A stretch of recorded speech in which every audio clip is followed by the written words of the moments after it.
Hi. You almost definitely don't know who I am, so let me explain that real quick. I am this universe's one and only Life is Strange Double Exposure defender. I have dedicated the last year of my life to analyzing this game, and my next and maybe last video about it is soon to come out. I think Life is Strange Double Exposure is probably the best game in the series, and I understand that people will probably get mad at me for that, but I stand by it and I will die on that hill. Sorry, sue me. And so it was as this live stream was happening today that I had a severe feeling of trepidation in my heart. I knew that Chloe was going to appear, and I did not know how to feel about that. Now, to give you the gist, because I know a lot of people probably don't know that much about Double Exposure, basically that whole game is about Chloe, and in the live stream they sort of alluded to this fact. They said that Max is haunted by Chloe's absence. And that's true, but it's not true in the sense that you probably think it is. It's true in the sense that basically every single detail of Double Exposure's characters and world and plot is just to reflect on the first game and ask you to reflect on some of the decisions that you made, and specifically Max's relationship to them as her own person, basically.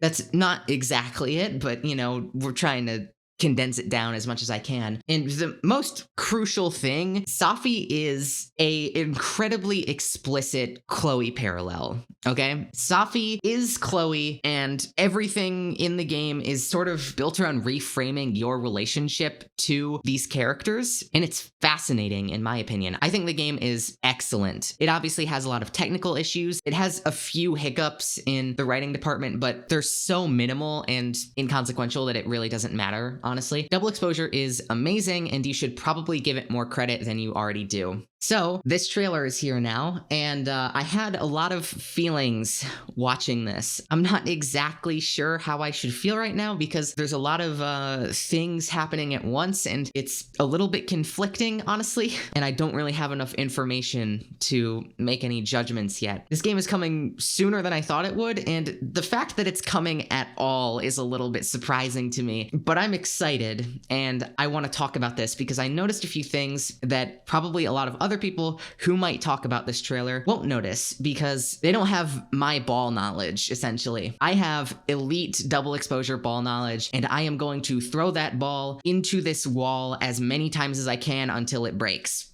Okay, yeah, let's talk about this.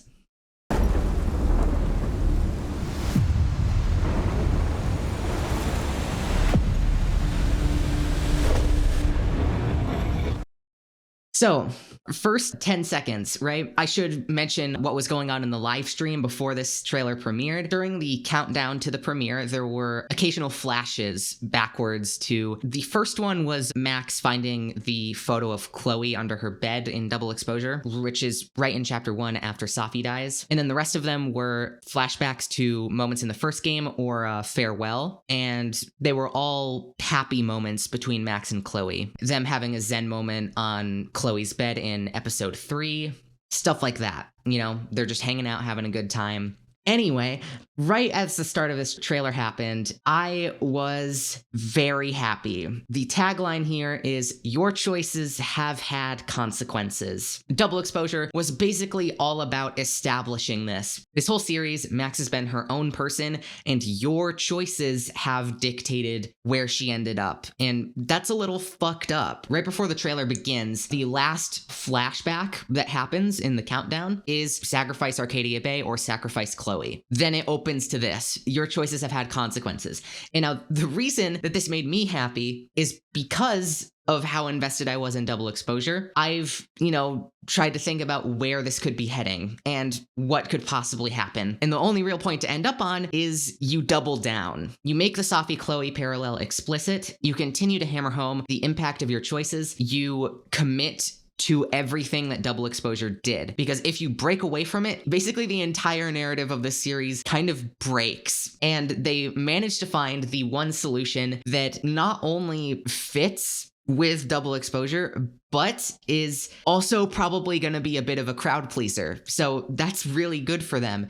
So when this trailer opens and says, your choices have had consequences, that says to me, we know what our story is about. And that really soothed my nerves as my heart was really starting to beat quite fast as that timer ticked down and I didn't know what to expect. So I paused here on this shot for one reason, and it is because the choice of color in this shot. The lighthouse here is emanating a blue light, and Chloe is basically absorbed by the color red. And you may not understand immediately why that's relevant, but it's relevant because this is a very big visual motif in double exposure. Blue is characters like Max, Reggie, and Moses. You know, people who are not exactly outgoing, but they're very deeply feeling. And then this is contrasted by red characters. So there's Safi, obviously, and Chloe. Those are both red characters. And you might pause for a second and say, like, hey, wait a second, they associated Chloe with the color red, even though like her thing is being blue. And yeah, it's very clearly to illustrate a separation between characters. You could also fit Rachel into this paradigm, but you know, that's more of an extrapolation because that doesn't really ever appear in the game. But these red characters, they're people who are outgoing. They're people who are maybe a little bit aggressive. You could maybe look at it in the sense of like blue characters are flight and red characters are fight or something like that, along those lines. The game has a lot of different symbols and ideas to back the symbolism up, but I'm trying to simplify things down as much as I can. Blue and red, very important. Chloe is clearly established in the frame here as being red compared to this blue, and this is very evocative of the imagery that we see in Chapter 5's Storm. And you can see this ghosting around Chloe, which is very reminiscent of that imagery that we saw in the Storm. Which, as we learned later in the live stream, is because these sorts of visions, at least some of them are from the storm, and some of them are seemingly a mindscape of Chloe's after the storm.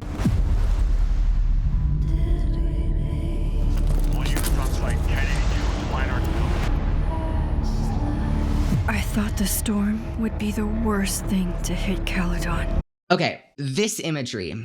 This is really interesting for a lot of reasons. First is fire does have some symbolism usage in double exposure, but it is primarily used in relation to Amanda, and it does not have this sort of connotation of destruction. In fact, it's the opposite. Fire in Amanda's case is supposed to be a feeling of comfort and warmth. I think there is one other case of fire being used as a symbol, and that is with Safi. I believe she's drawn with flames in her eyes and things like that. And obviously we know Safi to be a bit vindictive, a bit vengeful, a bit destructive. Fire alone, that makes me think of Safi. She will appear later in this trailer and talk about the fire directly. We'll talk about that when we get there. The graffiti right here behind Max's hand, that says "Down with Abraxas." That raises a lot of questions. And the reason that raises a lot of questions is made even worse by the fact that this sign is here. Stop the lies. And now this is where I'm starting to get really happy. This is very much in accordance with double exposure's thematic statement. Dismantling the walls between people, being open with the people in your life, and not keeping secrets. And so "Down with Abraxas, stop the lies." This seems to me like an elevation of this concept. We are now responding to secrecy with aggression. We are responding to it with destruction. And again, what that makes me think of is Safi. This only makes me think of Safi. Destruction and secrets. That's Safi. That's all I can think of when it comes to Safi. And the more interesting thing is where this is. This is the astronomy building, Everett Observatory. Everett Observatory has a very distinct plaque on it. And that plaque reads a quote, "The fault is not in our stars, dear Brutus, but in ourselves."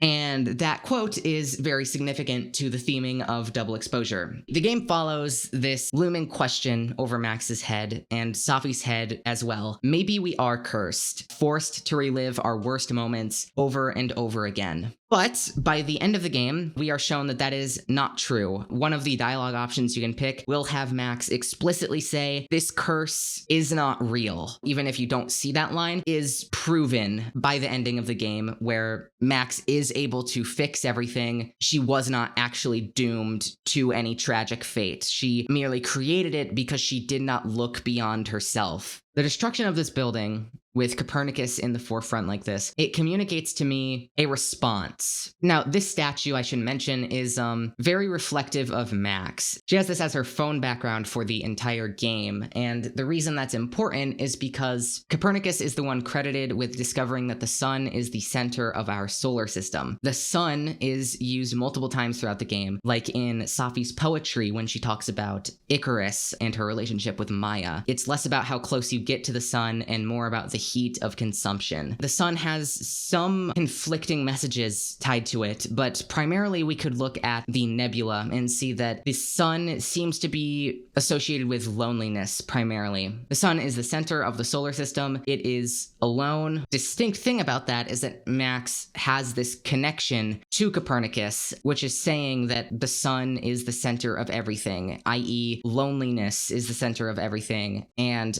I am the sun. Basically, Max believes she has a high amount of responsibility, and because of that responsibility, she protects herself. She keeps people at a distance, thus why she doesn't reveal the truth to people around her. That's why she doesn't talk about her life. That's why she tells these quote-unquote lies. Now, the thing about that is that Max, at this point in the story, would have stopped telling lies. She would have opened up to the people around her. This isn't targeted at Max, we know that, but it is targeted at someone, and the clue to that would obviously be the no demolition sign. We're saying that Caledon are liars, and I'm assuming that there is planned demolition to build a new building, for example. But, obviously the weird thing about this messaging is that this is demolition. You're burning down a building, which is, like a little bit self-contradictory, don't you think? Like, that's a little bit hypocritical. That makes me believe, at least currently, if we're going to talk about like what could be going on with the plot, I think that this sign was planted as a diversion. I think this is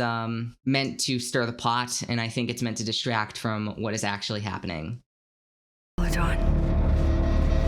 But now, I only have 3 days.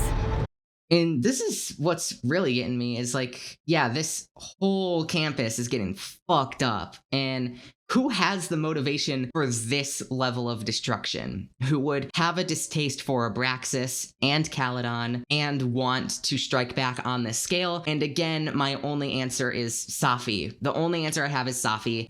And I don't know what else to say. I think it's Safi. I really think it's Safi currently. Max! Everyone. Help!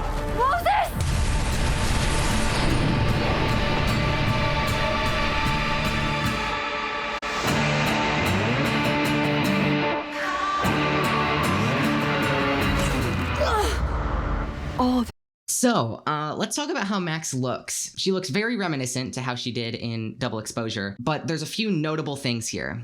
First is this flower. Someone needs to tell me what flower this is, because that will probably reveal a lot about Max's characterization in this game. What else can we see? So Max still has her same haircut. Seemingly not too much time has passed, but most notably, she is still wearing the same rose necklace. Biblical symbolism. Roses are frequently connected to Jesus as a symbol of love and suffering, which is, very significant to Max. She has her thorns and she has her petals, and they're sort of in tandem. And has this burden of responsibility that she suffers for, right? It is vaguely Christ-like, but given all of the other biblical allegory in the game, it seems very much to me like that is what it's supposed to be, but obviously there's room for interpretation there. So Max's design in Double Exposure is very interesting. First and foremost, you have her bangs being swept away from her face. She's more matured, as bangs are usually shorthand for innocence in media. So she doesn't have her bangs anymore. She's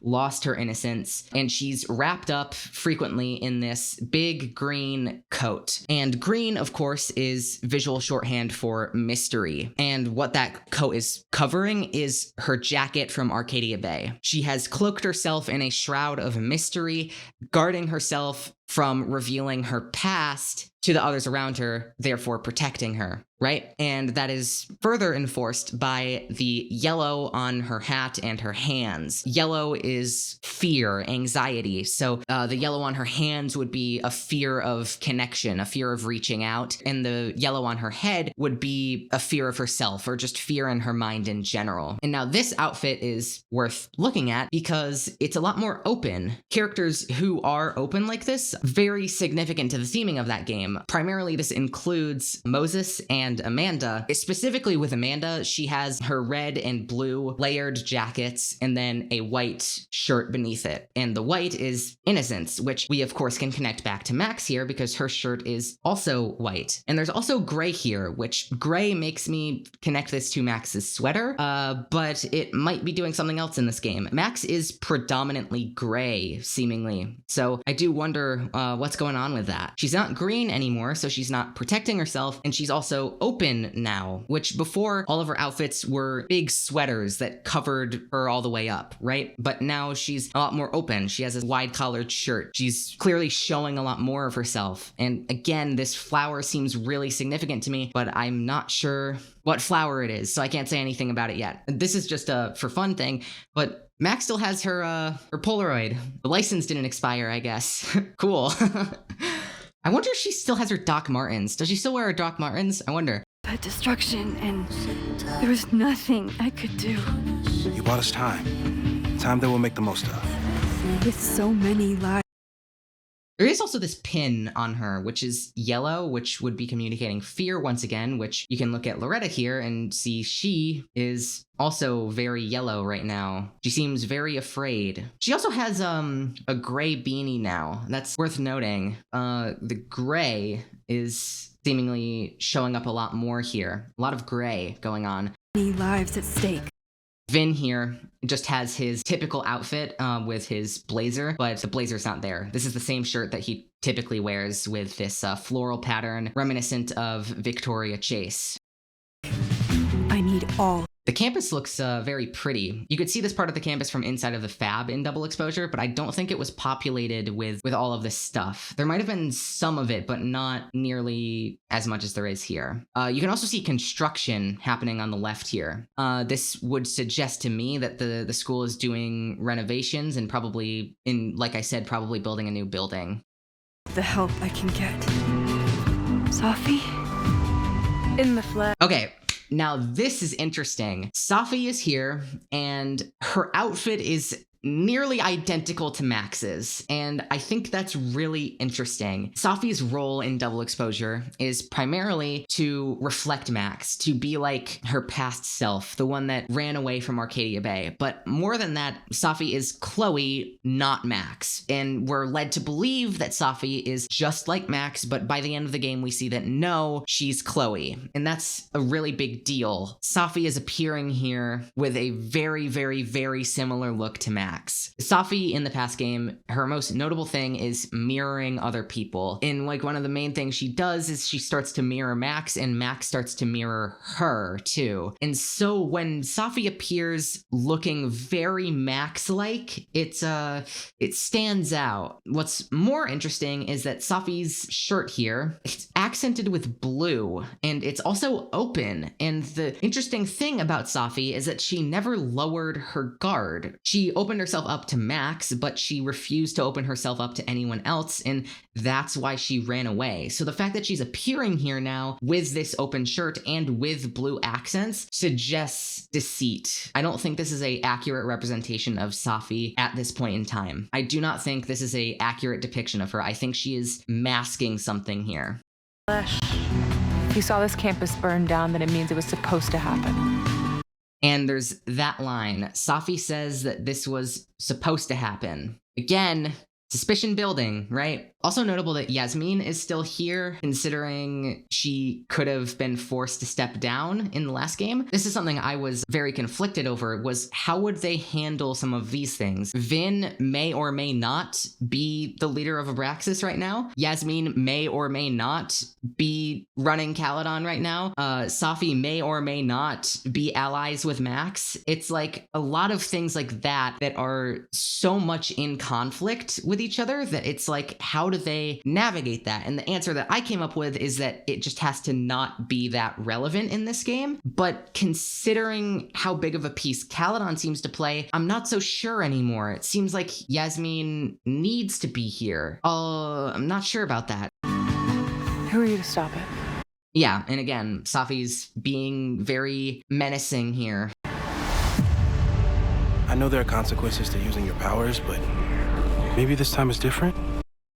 Now, what is this? What is this? Max, what are you doing here? It's like she's gazing into an alternate reality somehow. Or maybe she's gazing into the past? I'm not sure. And depending on what the answer is, it has a lot of ramifications, because if this is an alternate reality, then that is suggesting a lot of things about where the story could be going. And as we know from later in the stream, the timelines have converged. Max merged these two timelines, and when she did that, it seemingly brought everything together and messed like a whole bunch of shit up. And so if this is an alternate reality, that's really interesting, because if Max is able to peer into alternate realities and see different circumstances, that suggests a lot of what this game is going to be about. Because if Max is able to directly reflect on her actions, that really raises the themes of double exposure to the forefront and says that this is going even further in that direction. It is beyond just where your choices got you. Now it's where your choices could have gotten you instead. Right when everything is falling into chaos.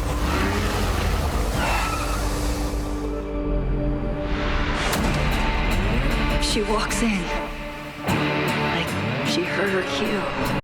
Okay, this line stands out to me a lot because I've been working on my Safi video, and a really big moment for Safi is when she meets Max. So Max is in Yasmin's office, and this takes place in a journal entry. Max is in Yasmin's office, and she's really starting to spiral because being in this environment and just the timing of everything, like it's almost been 10 years since Arcadia Bay, she's really having trouble with her trauma, and specifically she feels really weird about having to give lectures and be a teacher figure because of like Jefferson, for example, and many things like that. Like she still is very lonely. She hasn't settled down in like 10 years. So she feels very out of her depth. So everything has gone awry. And that moment is when Safi walks into Yasmin's office and says, "I'm taking the car," and her too. And then Max and Safi suddenly become best friends. And so there's this line here. She walks in. Like she heard her cue. That is exactly how that scene with Safi feels. And that stands out to me because it suggests that they're elevating the subtext of double exposure to plain, explicit text, which makes me really happy because it suggests that they're doubling down on what they did in that game. Chloe? How are you here? Lots to discuss. Right now, I think we should run. Chloe. Let's go, Max! This is where I start to get a little conflicted because I feel really weird about them bringing Chloe back into the picture. I'm not sure how to feel about that because they could do it really, really well and they could do it really, really badly. And what this trailer suggests, I think they probably did it at least okay, but I'm not sure.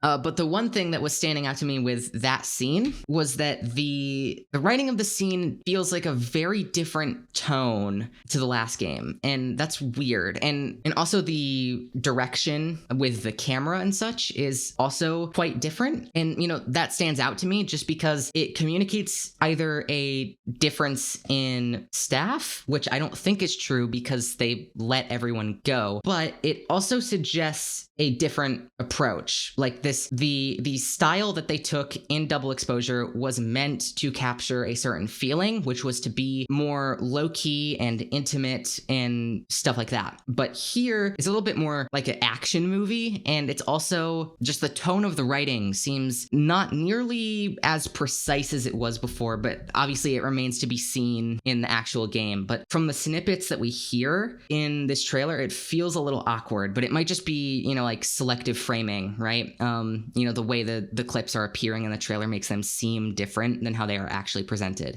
Let's go, Max!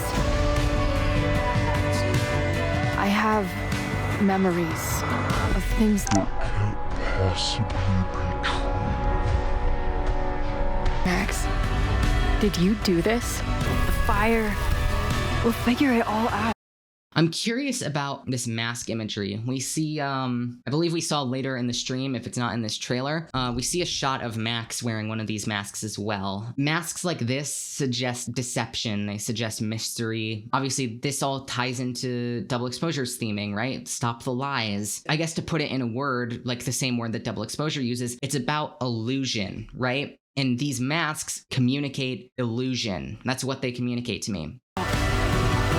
Am I supposed to know who this is? Is this just a random guy, or is this the guy from Before the Storm? I don't even remember his name, honestly. Is that him, or am I crazy? That looks like it could be him. Whatever. Yeah, right here, we can see a shot with Max wearing one of these masks. And she's also having that chromatic aberration effect on her, which communicates that this is like a non-literal image. Like maybe this is like a dreamscape thing? I'm not sure about that. That's weird. Comes next. Why the fuck is Lucas still here? Why is he still here? Why is he still here? He didn't get fired? He's still here? Hello?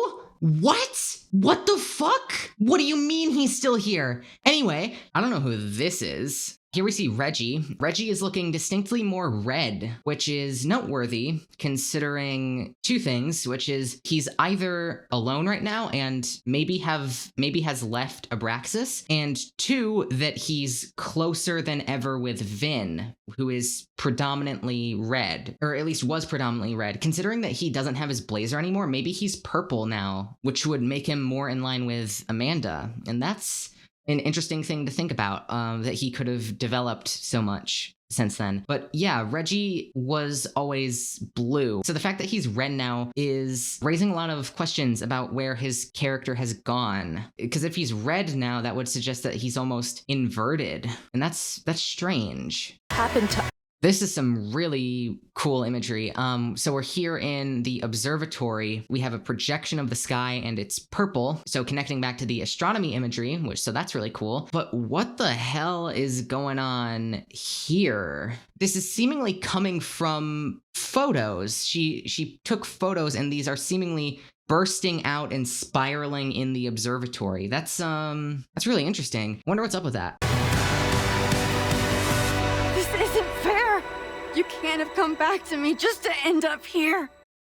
This is where the trailer really sold it for me, is that I think we're gonna end up back with another decision of, do you keep Chloe or do you lose Chloe? And the thing about that is that it's probably gonna be very, very, very, very different. So the thing with Double Exposure's final choice of rejecting or accepting Safi, the game very, very, very heavily leans towards rejecting Safi. And the thing about that choice is that what it's doing there in the story is essentially going back to that moment in front of the lighthouse and condensing it down to the simplest beat, right? Like, do you choose Max's integrity or do you choose quote unquote Chloe, is basically what that choice is doing, right? And the thing about that is because the game seemingly leans so heavily away from sacrifice Arcadia Bay, really makes me wonder about how this moment happens. Is it going to suggest that Chloe has become like a completely different person? How much has Chloe changed over the course of this time? What is it going to cost to keep Chloe? Because that is the question at the heart of all of these decisions is what does it cost Max for Chloe? And considering how this trailer frames their relationship so positively, it does make me a little conflicted, honestly, because as someone who is a big fan of double exposure, I am someone who is pretty staunchly against sacrificing Arcadia Bay. I am not a huge fan of their dynamic in Life is Strange 1. I'm not saying that it couldn't be good, but I'm saying that it has a lot of narrative implications for me, and I'm not a huge fan of it. Obviously, we're getting a different situation here, and Chloe could be a completely different person at this point. It could take this thing that the story was seemingly so against, and then sort of flip things around in such a way that it comes back around to now being on Chloe's side again. And I think that would be really interesting to see. So I want to talk about the logo imagery here. There's this. The Polaroid is burned. It's singed at its edges. Decay. It's the destruction of the past, right? The fact that the past is being destroyed raises a lot of implications about what this game might be saying. Double exposure is about being content with the past. So to have burning, it's like things aren't right here. Like this is not all sunshine and rainbows, that's for sure. Like I was saying before, there's a large prevalence of darker colors in the imagery here. And the one thing that's really standing out to me is that Amanda has a black shirt. That's very surprising. She still has red and blue with this here, and obviously like her necklace and her bracelet. Those are still the same, but her shirt is black. And the reason that that's interesting is that Amanda is never associated with that color. She's primarily red, blue, and white, mostly blue and white, but she also has red integrated into her design. So the fact that she has a black shirt, like I said with Reggie, it suggests an inversion. That is really conflicting. What the fuck happened to Amanda, right? What happened to her? Maybe the black just doesn't mean anything, you know? Maybe you don't know this shit like I do, okay? Every single fucking thing in double exposure is something. It's not nothing. It's never nothing. It's always something. And so when Amanda shows up here, she has a black shirt instead of a white shirt or a blue shirt or even a red shirt. What is going on with Amanda? What happened to Amanda? I'm really concerned. What happened? Chloe also looks like Max. Doesn't have her beanie. She still has like her spiked bracelets and like her jacket and everything and her blue hair. But a very big part of Chloe's silhouette was having this hat on and her head being covered in darkness, right? Being covered in black. Chloe now has a near identical haircut to Max. Yeah, Chloe looks just like Max. And Max is completely black here too. Like even down to her fingernails. What the fuck? What's going on? Max and Chloe both have this sideswept bob thing going on, and it's even going in the same direction. Max is also growing black. She's becoming more and more black, seemingly over the course of the game. This would, I imagine, be a later scene in the game. So this suggests to me a progression towards darkness, right? And if Chloe is going to predominantly be wearing this one outfit, her primary colors here are black and blue, then Amanda being black suggests that that is to continue to associate her with Chloe, and it would suggest that Max slowly wearing more and more black means that she is also becoming more and more associated with Chloe, which is similar to how red is used in double exposure. Whenever Max is wearing red is when she is closest to Safi. And so if Max is becoming black and Amanda is also black, maybe black is not necessarily an inversion of white, which it might be. If white is hope and innocence and things like that, it would be the absence of hope and the absence of innocence. And if that's the case, then yeah, Max and Amanda wearing black is suggesting that they're both not necessarily doing very well.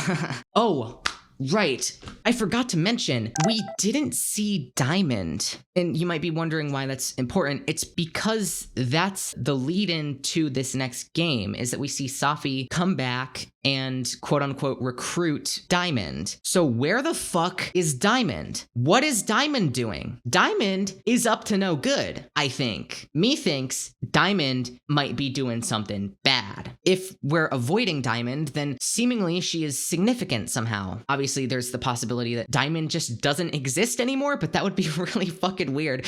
Diamond is very important, but why would Diamond be important, right? And the reason is that Diamond is a reflection of Max, and Diamond, by the end of the game, is caught sort of between a rock and a hard place. She is really torn up about unrequited love for Moses, and she also is very concerned with the future and the ramifications of having powers, because as it turns out, she also has powers. And we're seeing conflict with Abraxas, and Safi is back. The perpetrators of this with the masks, that almost reads as Abraxan behavior. Artistic statement, right? But what that also could mean is that it's something that Diamond would do. I'm not saying that Diamond is the person who appears with the mask. I think Diamond may be some sort of leader here. Obviously, Safi is there with her, and they're probably working together to do something. And the question of whatever that is the most interesting thing. If I had to make a guess, Safi wants to push Max to a point that she must use Rewind. Almost like a ReZero arc.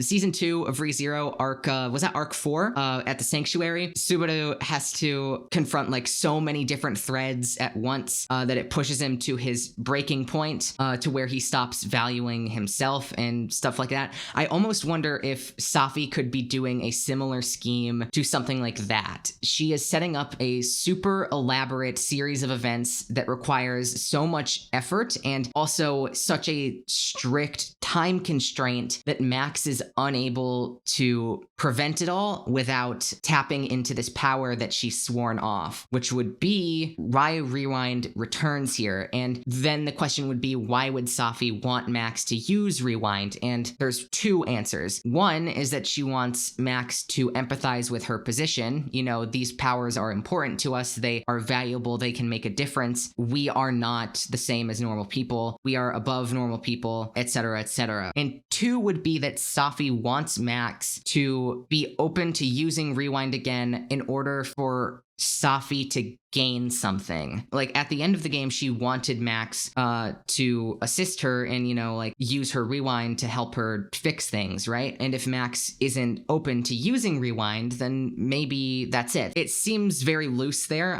That's just a guess I'm making. It's a very, very loose guess. The most important thing is, what would this story mean for Max? And the question there is a lot more complicated because there's a lot of shit going on right now. At this point, Max would probably be torn between her relationships with Vin and or Amanda. I would posit that because everything with Chloe going on here, maybe it's just selective framing, but maybe Max and Amanda didn't ever work things out. I would be surprised if that's true, but the trailer leads me to believe that that might be the case, which is honestly a little surprising, but maybe not. It might just be the trailer keeping things hidden. More interesting thing is whether or not Max would stay with Vin, and I'm gonna assume no, because one, she already didn't really want him, and two, that's just a mess. Vin is super clingy and everything, and especially considering how many variables are at play here, you know, considering that Max could have been with Amanda, could have been with Vin, could have been with both, could have been with neither. It needs to consolidate in some way. There's a lot of variables going on here, and it needs to navigate those. What I always assumed would happen is that these things would be consolidated in this sort of fashion, but my crackhead take was that I thought no matter what you did in Double Exposure, Max would be with Amanda in this game, and I think that would be fucking hilarious. I think that would be really funny. It would really prove a lot of things about what that game was doing. It just, like, you made a bunch of choices that were in conflict with Max's own interests, and the moment you were out of the picture, she fucking did it anyway. Suck it up. I think that would be funny, but I did not actually think that that's what would happen. But given this imagery that we saw here, it seems like Max may be able to see alternate outcomes, which would influence my perspective on this a bit if she is able to peer into different circumstances. And that would sort of also make this point that Max is seeing how things could have gone, what things could have been, and, you know, sort of grows conflicted about that, like the choices that she did make instead of the ones that she maybe should have, which could be really interesting, I think. So the other thing is, obviously, Chloe is back, and how do we go about that? Because as much as the previous game may have subtextually been critiquing Max's relationship to Chloe and their dependence on one another and maybe how it wasn't the best for either of them, Chloe is back in the picture now, and even if the last game, you know, maybe had that commentary, Max, the character, does not share that commentary. Her feelings don't line up with the narrative's perspective. She still cares extremely deeply for Chloe. She always will. It's basically an irrevocable part of her that she is going to endlessly care about Chloe, even if it's bad for her. And so Chloe appearing here, looking like Max and looking like Safi at the same time, it suggests that it might, and I can't say this for certain, but it might directly confront Max's relationship to Chloe rather than just doing it implicitly through her relationship to Safi. I think this is going to be a game about Max's relationship to her relationship with Chloe. I think what that will ultimately result in is maybe one last split. Either this is destructive and we're going to prove it and we're going to talk about it in depth, which I can't really say for sure that that's what the game is doing. It might be, but I would be really surprised. Or it's saying that Chloe's back now and she's different now and happy ending. But given the tone of everything and how things are being implied, I'm really not sure. I can't make any big statements about where this is going, but I am excited for this game. I hope that it's as good as it can be. I hope that it doesn't hurt my feelings too much and tread all over what Double Exposure did, because I really, really, really love that game, and I look forward to it. Only comes out in a couple months, much sooner than I anticipated. I thought this would come out much later, but it comes out in March. I really got to get cracking on this video. I'm fucking screwed, man. I gotta be there day one. Like I gotta get my foot in the door immediately. It's like I'm the Double Exposure girl. Like I gotta be there. Yeah, this is it's a lot. It's a lot to take in. I really look forward to seeing more of it. At the very least, I think this game will be interesting. So I think I'll have a lot of things to say about it, even if it doesn't perfectly match my hopes for it. I think that's it. If you're interested in Life is Strange and also Double Exposure specifically, feel free to subscribe. My 90-minute magnum opus analysis piece is going to come out in a matter of weeks. So if you're interested in hearing a lot more about Safi and the things that Double Exposure is talking about, maybe look forward to that. Otherwise, I think that's it from me. Thanks for watching.